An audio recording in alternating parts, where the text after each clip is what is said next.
এবং তোমরা যারা বাচ্চারা আছো প্রত্যেকে আমি শুভেচ্ছা জানাই, এবং গার্জেনরা আছে তাদেরকেও আমার সালাম প্রত্যেককে। আজকে খুবই ভালো লাগছে যে ছেলেগুলোর চেহারা দেখে এত নুরানি মনে হচ্ছে দেখে, সত্যি মানে আমি খুব অভিভূত হয়েছি। ছেলেগুলো এত ভালো লাগছে দেখতে আমাকে, তো বলার নয় যে এত সুসজ্জিত ভাবে এবং প্রত্যেকেই সুষ্ঠুভাবে বসে আছে, কোনো রকম তাদের মধ্যে আমি দেখছি না। প্রত্যেকে মানে ভদ্রতা নিয়ে একদম এত ভালো লাগছে, মানে ভাষায় ব্যক্ত করা যাচ্ছে না। আমি আসতে পারলেই ভালো হতো। আর এর আগে অনেক আমাকে বলেছে আসতে, কিন্তু আমি ব্যস্ততার জন্য আসতে পারিনি। আজকে আসতে পেরে আমি সত্যিই গর্বিত। এবং যে উদ্দেশ্য নিয়ে এই মাদ্রাসা প্রতিষ্ঠিত হয়েছে, মৌলভী সাহেব তো সমস্ত কিছু বললেন আমাদের, যে কি উদ্দেশ্য, কিভাবে আমাদেরকে এগোতে হবে। তো সেইটা নতুন করে আমার অত জ্ঞানও নেই বোঝানোর।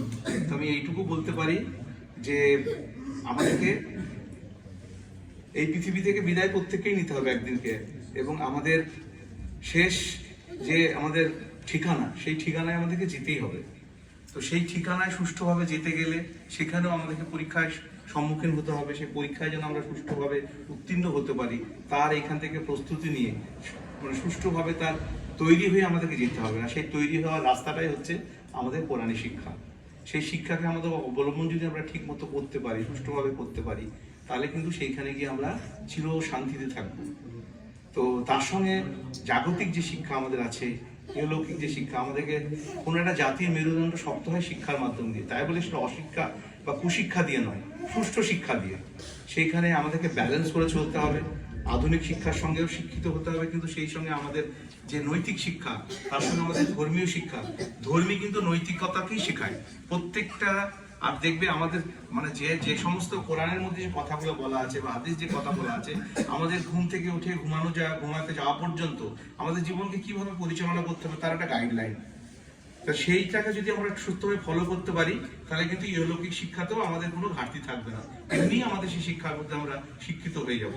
তাই প্রত্যেকটা ছাত্রদের কাছে আমার অনুরোধ, তোমরা আমাদের যারা আছেন, তোমাদের যারা গুরুজন আছেন বা শিক্ষক মশাই আছেন, তাদের কথা মতো সুষ্ঠুভাবে তোমরা চলবে। নিশ্চয়ই তারা তোমাদেরকে গাইড করবেন।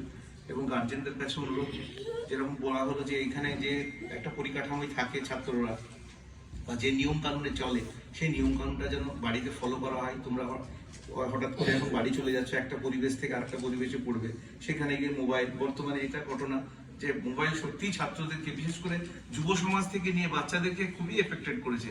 যারা টিনেজার আমরা আছি, বাচ্চা ছেলে, এই ছেলেগুলো কিন্তু প্রচন্ডভাবে ক্ষতিগ্রস্ত হচ্ছে মোবাইল নিয়ে। তাই তোমাদের কাছে অনুরোধ, মোবাইল থেকে তোমরা দূরে থাকো। দেখো একদিন এমন পরিবেশ তৈরি হবে, তোমরা সফল হবে, তখন মোবাইল তোমাদেরকে খেতে পারবে না।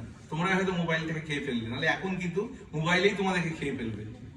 তাই প্রত্যেকের কাছে আমার অনুরোধ যে মৌলভী সাহেবরা যেভাবে বলছেন, তোমাদের যারা গুরুজন আছেন তারা যেভাবে তোমাদেরকে শিক্ষা দিচ্ছেন, সেই শিক্ষাকে অবলম্বন করে চলো এবং এইটাকে পাথেয় করে নাও। দেখো ভবিষ্যৎ তোমাদের উজ্জ্বল একদিন তো হবেই। সময়